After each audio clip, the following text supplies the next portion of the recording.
It's another edition of Time About the Movies, and today we're taking a look at the movies of July 1st, 1994. We got 5 movies to look at today, so let's go ahead and get right to it. Let's start off with the biggest new release of the weekend. Who knows what evil lurks in the hearts of men? Only the shadow knows. Who knows what mysteries wait in the darkness?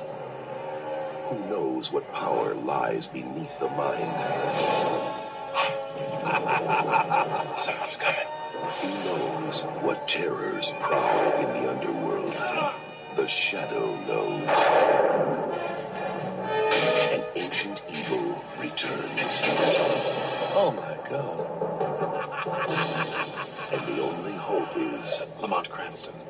there is one face he shows the world, and the other he hides in shadow. I do what I do to fight back the evil inside me, but some part of it is still there. A mysterious woman shares his powers, I've always had this feeling that there was this man out there just waiting for me. and a secret army is at his command. Report. Police investigation of murder. Agent advises inquiry. Extra, extra! Madman threats to blow the city sky high! You are a barbarian. With Vobile, inside you beats a heart of darkness. I guess you call it an implosive, explosive, submolecular device. Or an atomic bomb. Hey, that's catchy. Join me. I know who you really are. Alec Baldwin, You want to see into my eyes? I'm not afraid of you. John Lone, Find him and kill him. Penelope Ann Miller, and Tim Curry. Who knows what evil lurks in the hearts of men? The shadow knows.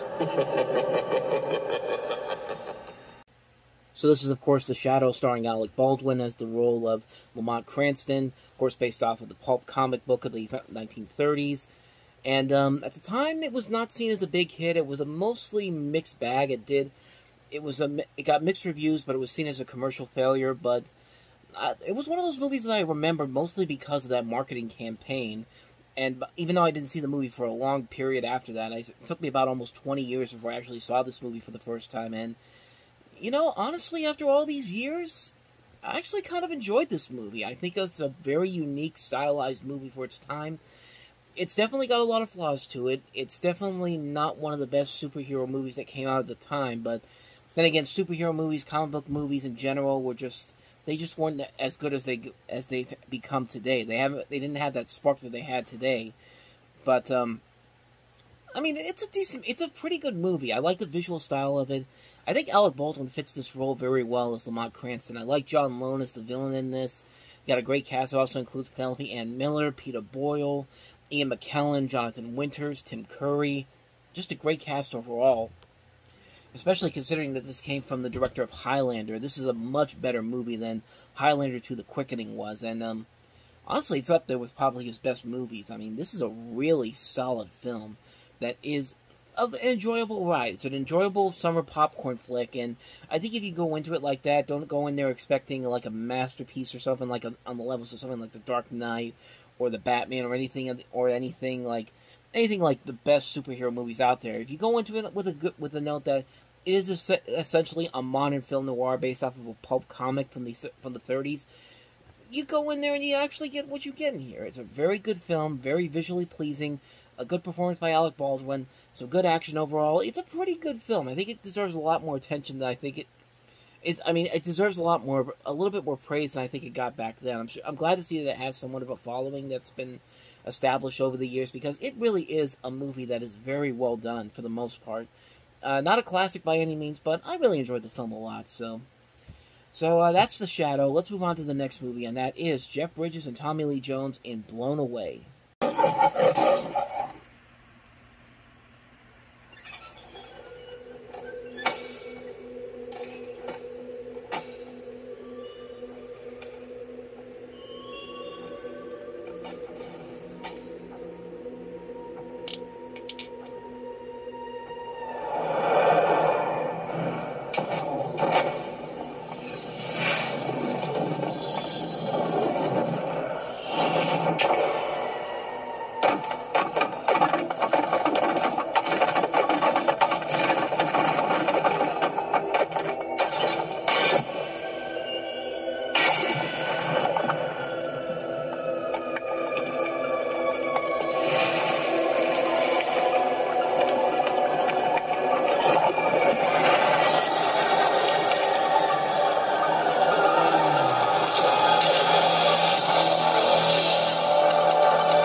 let Tommy Lee Jones's terrible Irish accent set the tone for how bad this movie is. This is a really bad movie. It's really, really, really bad. I mean, let me put it this way. Speed came out a couple of weeks later, and this movie came out, has a very similar premise to it, has a much older actor as the hero than Keanu Reeves and Jeff Bridges. Jeff Bridges is a great actor, but he really couldn't save this movie, and this movie just really is just... Talk about bad timing to put this out at the same time as Speed, because Speed is the far superior movie. This movie is just terrible. It's just a lousy, lousy movie. From those accents of the Irish people, of the people who are playing Irish characters in this, the traps and the explosives are not that good either. They're not even that exciting whatsoever. You got a woman who's forced to keep typing a specific number of words. If she doesn't, the thing blows up. You got Jeff Bridges' father, Lloyd Bridges, in here playing somebody who gets caught in a trap looking completely ridiculous. This is one of the most ridiculous looking things they've ever made Lloyd Bridges do, and Lloyd Bridges has done some crazy things before. Like, this is a role where he's supposed to be taken seriously, and I'm laughing more here than I was in Hot Shots. Like, I took him more seriously in the Hot Shots movies than I do in this movie. It's just like, what were they thinking when they made this movie? It's just a bad film on so many levels. It's not enjoyable. The traps aren't that exciting. The villain is not a very good villain. Just a waste of talent on all levels in this movie. This is a terrible, terrible movie. One of the worst movies to come out of 1994, and it definitely shows. Like I said, watch Speed. It's the much better movie. Blown Away is just complete garbage, and that's pretty much all I got to say about that one. So let's move on to the next movie, a movie that has a lot of problems to it as well. Julia Roberts and Nick Nolte in the romantic comedy, action comedy, I Love Trouble.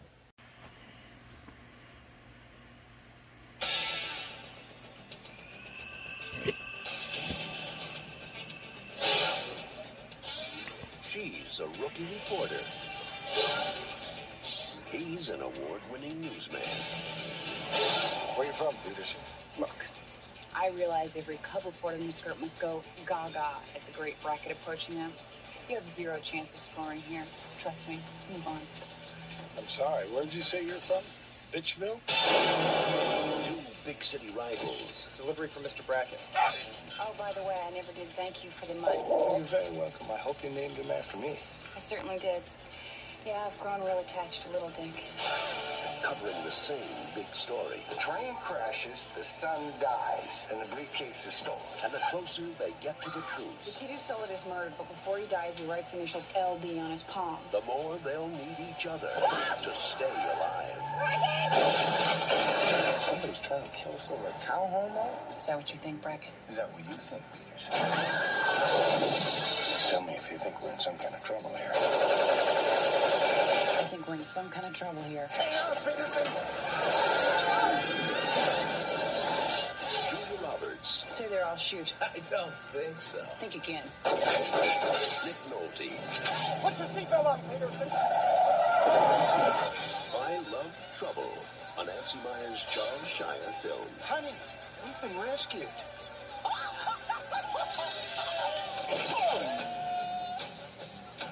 Again, kind of like Blown Away, you can kind of see what the problem is with I Love Trouble right off the bat. It really doesn't know what the hell they're trying to sell to you. Like, you got Julie Roberts and Nick Nolte playing the couple and playing the two love interests in this. They sell this as kind of like a romantic comedy / crime film at the beginning, but when you watch the TV commercials for this, they really don't know what angle they want to sell this to. Do they want to sell this as a comedy? Do they want to sell this as an action movie? Do they want to sell this as a thriller?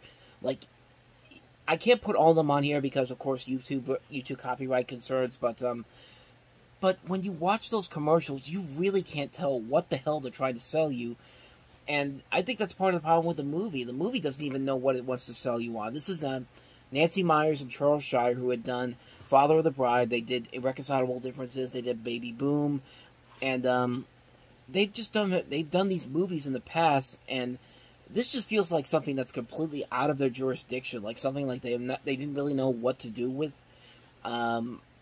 Like, I think this was just a bad idea by both of them, to do this. It's just like, I really don't know what the hell they were trying to sell this movie as, and I think the movie's biggest problem is that it can't figure out what it wants to be. Does it want to be taken seriously? Does it want to be more comedic? Does it really know what it's trying to sell you, or is it just trying to sell the name Julia Roberts and Nick Nolte? And it doesn't make a whole lot of sense. It's a film that just is all over the place. It isn't even that. It's not really that funny. There's not a good action aspect to it. The thriller aspect is not very interesting whatsoever. The antagonist in the movie is not very interesting. It's just a movie that fails on so many levels, and it's just like, I don't know what the hell they were thinking with this movie when they were putting it together. So that's I Love Trouble for you. Another one of the year's worst movies. Let's move on to the next movie, and a much more enjoyable movie, at least in my opinion, and that is Baby's Day Out. He was Mommy's little angel. Baby Bink is not a regular baby. And Daddy's pride and joy. Bye-bye. Whoa, bye-bye. Bye-bye. But Baby Bink was born. So when the big city called, Baby Bink had to answer. 20th Century Fox invites you to see the world through the eyes of a child. Now he's off on an adventure. Our sources tell us that a baby boy got up and crawled away from his home this morning. The family has offered a reward of $5 million. Baby tracks.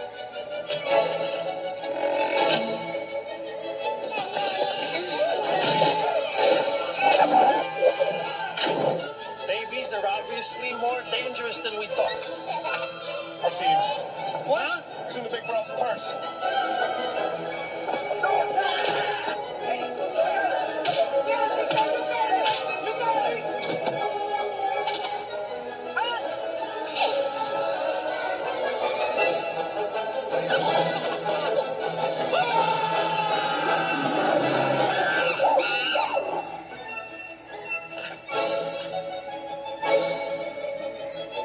Eddie, he's getting up.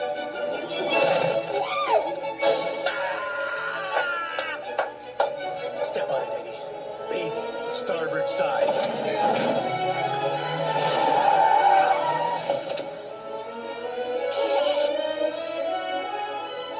You know anything about that vehicle? Yes, it belongs to us. You left the engine running. I've been having battery trouble. Just stopped by to admire the beautiful... Ow! Word. Where'd he go?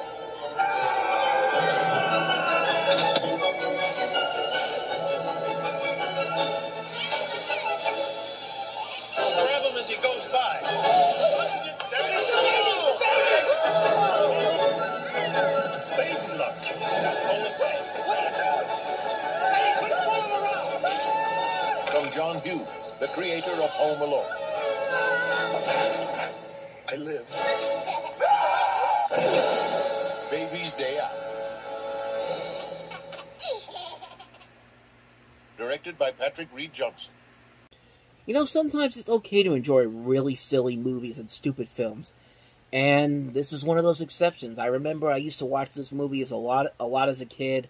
I used to have the videotape for this, and then when I finally got on the DVD many years later when I grew up as an adult, I went back to it and I realized that, yes, it's an incredibly stupid movie. Yes, it's not really all that inventive.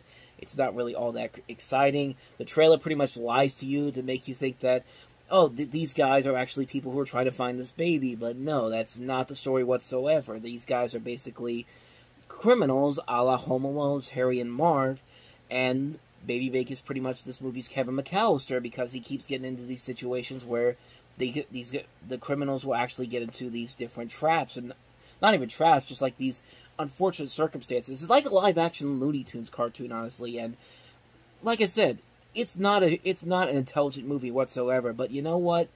I love the hell out of this movie, and even as an adult, I can still go back to this movie and be like, you know what? It's stupid, but you know what? I'm having a ton of fun watching this movie. This is a movie that just... It's held up very well. Like, I can't help but laugh at some of these ridiculously silly situations. And it's just like...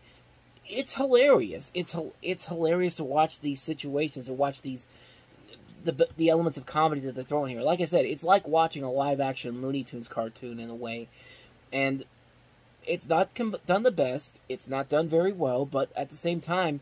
I'm just laughing at how silly and ridiculous this whole thing gets. And, like I said, it's silly, it's stupid, but I love the hell out of this movie. I really do love this movie so much. I go back to watch this movie every once in a while, not all the time, but every time I do, man, every time I go back to it, I'm just like, I'm having a good time with it. I'm laughing a lot. I know it's stupid. I know it's ridiculous, but at the same time, there's nothing wrong with liking stupid and ridiculous stuff. In a way, this is kind of a guilty pleasure for me. And, I mean, honestly, I've liked it a lot better than some of the other John Hughes movies he's written at this point. But in between the Home Alone movies, I should say, not all together. But yeah, like I said, not a good movie overall, but it's a fun, silly, stupid movie. I can't help but enjoy it, and I guess it is one of my guilty pleasure movies. It's a movie I can go back to and just to have a good laugh at, and I'm really enjoying the hell out of it. So there you go. That's Baby's Day Out. Let's move on to the last movie that we have here, which is Little Big League. Billy, if you're watching this tape, I guess I'm dead. I'm sorry. Billy, you're my best friend in the world. And I want you to have my very favorite thing, the Minnesota Twins. Man, when my grandpa died, all I got was a sweat. First of all, I'd just like to say this is really cool. You mean you own the team and the stadium? Can I borrow $5? I would like to announce that I've named myself the new manager of the Minnesota Twins. Go away. Billy, it's not that easy. There's a lot to this game. A lot. You know how hard it is to manage? It's the American League. They got the DH. How hard can it be? I gotta go over all this paperwork. Wow, you sound like my dad. Can I, have your autograph? Wow, show Vobile. What a babe. Mom, come on. You guys are watching. Nobody's watching. We're not going to win anything with a kid for manager. Now, why don't you go home and build yourself a fort or something? I know you guys think I'm a joke. Put me in there, I can throw strikes. Maybe I'm not the problem. Maybe the problem is you guys forgot how much fun this is.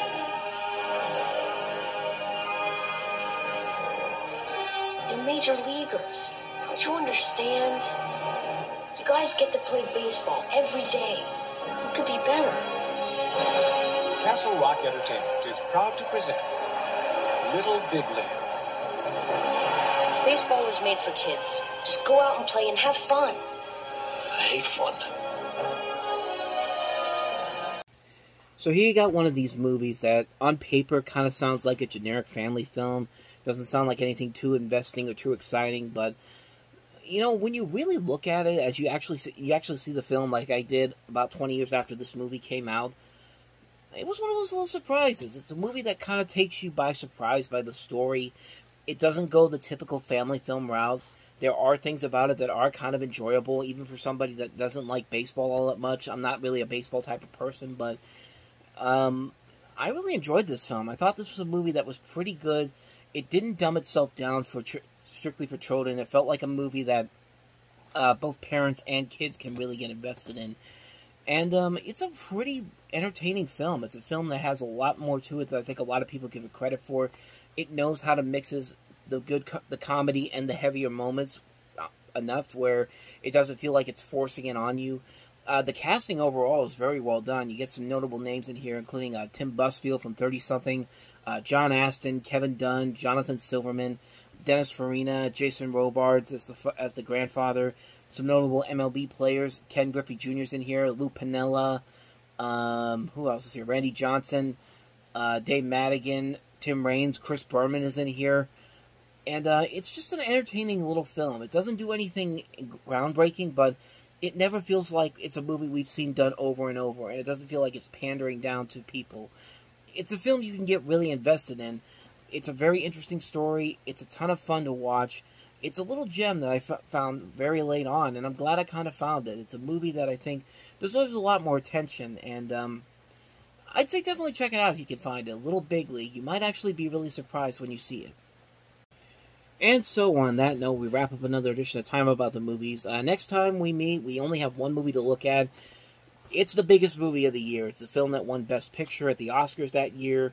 It's Tom Hanks and Forrest Gump, so we'll definitely delve into that one on the next episode. But until then, thank you very much for watching, and if you want to see more videos like this, please hit the playlist on the next page, check out the previous episode, and I'll see you guys tomorrow for another episode. So thank you for watching, I'll see you next time, and until then, as always, take care.